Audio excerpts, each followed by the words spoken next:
Okay, welcome everybody to the 2000 video to kick off the 2013 ABOS Start Part 1 study plan. Um, one of the major challenges to preparing for a big exam like the ABOS Part 1 is just coming up with a good plan. A lot of effort usually goes into that, and we at OrthoBullets feel like there's no reason for all individuals to come up with that study plan.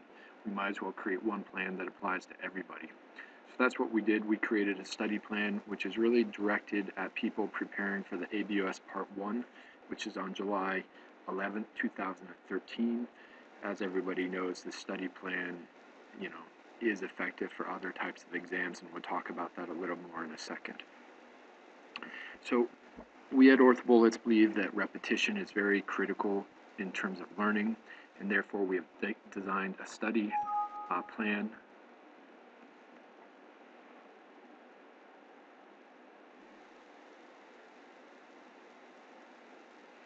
that is really focused on repetition. So what we did is we developed a study plan that has 3 different phases. Each phase goes through all topics that are relevant. So each phase sees roughly 500 topics. To keep you on track for this kind of rigorous study plan, what we do is we send out a daily email message. So every day you're going to basically get a message telling you exactly what to do, so a lot of the thinking, a lot of the planning is taken out of it, and you can really just focus on what is most important, which is seeing the information as many times as possible. As I mentioned, this was really designed for U.S. residents, U.S. PGY5 residents or other residents taking the ABOS Part 1 in July. However, it is very much applicable to anybody who's studying. So for people who are preparing for other exams that are in July, the study program will work, and we also have kind of a variation of this course for people who are preparing for a test in March or April. This was really designed for the ABOS, the General Maintenance of Certification exam, which is taken at Prometric centers in March or April. So let's talk a little bit more about the specifics of the program. So as I said, the course was designed around 3 phases.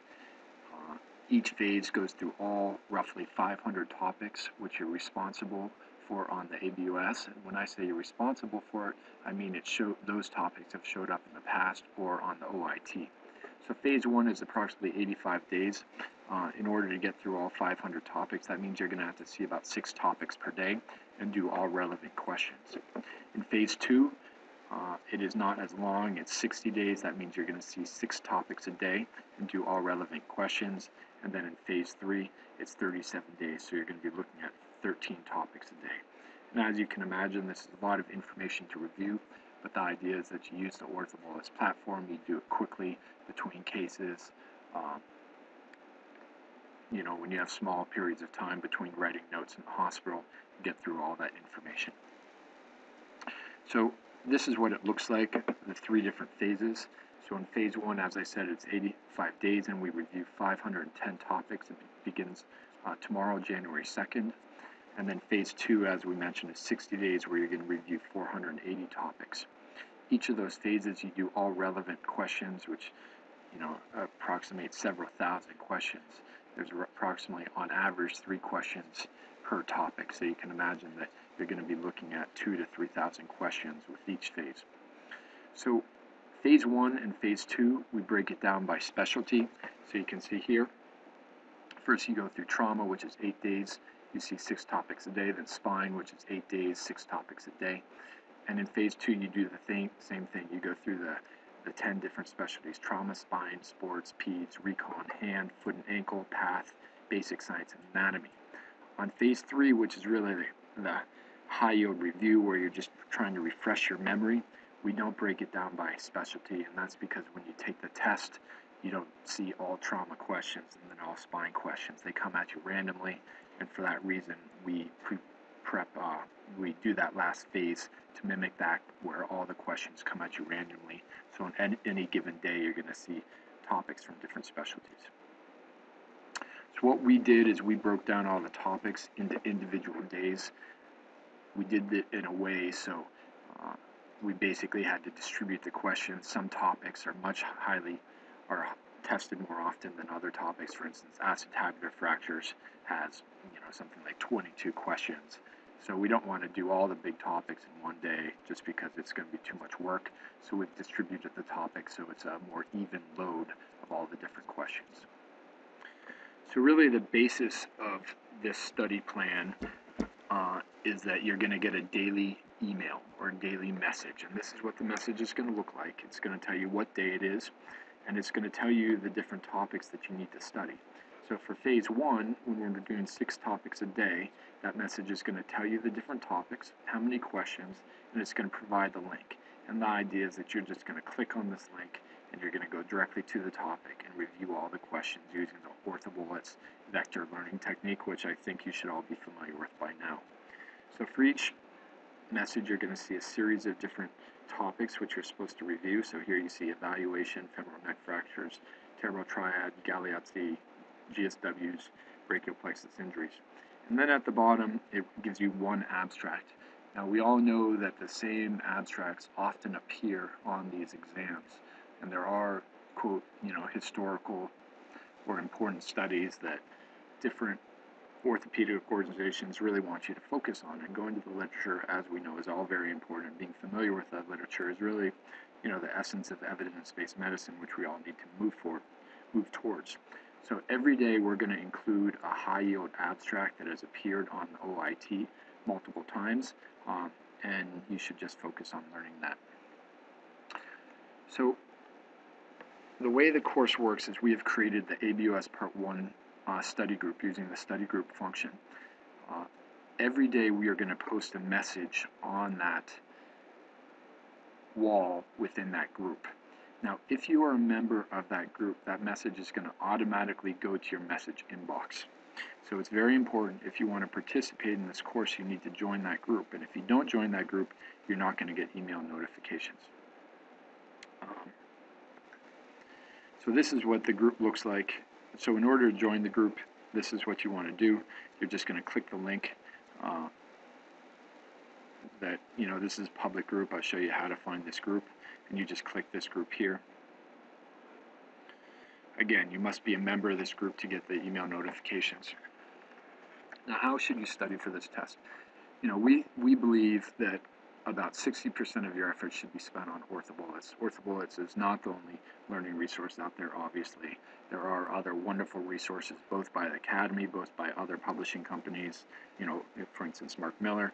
So we really think orthobullets needs to be augmented with more text-based materials where you're really sitting down and reading and going through it. Orthobullets is really meant to be used as a flashcard system where you're seeing the information over and over and over again, and it needs to be augmented by clinical studies, textbooks, more in-depth reading. So we think about 60% of your time should be spent on orthobullets, and about 40% of your time should be on other learning resources. Other learning resources include Miller Review of Orthopedics. The AOS Comprehensive Review is an excellent book. The OKU books, while more detailed and text-based, they do kind of provide a more comprehensive understanding, or I won't say comprehensive, a more thorough understanding of it. The AOS Yellow Journal is awesome, an awesome thing to read, and of course the self-assessment exams and OIT questions by the AOS are also very effective. There are other learning resources out there. There is the Miller Orthobullets Virtual Curriculum. We did that curriculum in 2012. We are not redoing all, and we are reissuing that from 2013. A lot of the tests and lectures we're going to keep the same just because we feel like they're too relevant. They're still relevant, but we are going to go ahead and redo some of the exams that need an improvement. When we did that course last year, it was really a first attempt, and it does need improvement, both from a technology perspective, and some of the lectures can be improved. We are going to go improve those. I will say that in addition, I'm a lecturer at the Miller Review course. I really do believe that going and sitting in a lecture all day, every day, and hearing these lecturers speak, it's really effective. It's really helpful to be around with other people who are taking the test. It just gets you in the mode. So I highly recommend that people go to the Miller Review course. There are other good courses out there. The main course, the Academy course, those are both excellent as well.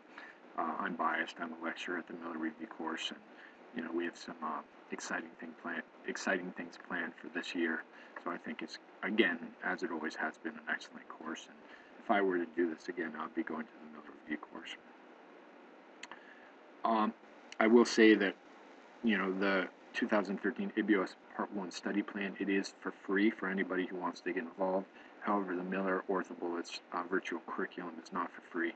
As you know, it's pretty cheap, $69 per individual. And of course, the Miller Review course is held in Westminster, Colorado, and that's a different thing from OrthoBullets, and you have to pay for that, and that's through the Miller Review course. Now, this is a little tangent, but we are going to create a separate kind of accelerated course for people who are preparing for the maintenance ABOS maintenance and certification exams. This is going to be a separate group that we're going to create, but I just want to throw it out there that is available, and we will provide a link to that group as well. So that's it. Sorry, this is a last-minute video. We've been busy putting this together. It kicks off tomorrow. This is really one of those things where you kind of put on your seatbelt and review all these topics. So hopefully we'll kick off tomorrow, and hopefully we'll be effective. As you know, there are different ways to learn, and OrthoBullets is not for everybody. So, we cannot guarantee if you use this study program you're going to pass the boards. Last year there was a significant increase in the boards. There's different people have different opinions on why that was. We like to think that we've played a small role in that. So we are starting to see some data that, OrthoBullets is an effective study technique. But of course we cannot guarantee it works. We cannot guarantee that you're going to pass this test, and that's just our disclaimer. But we would do our best to help.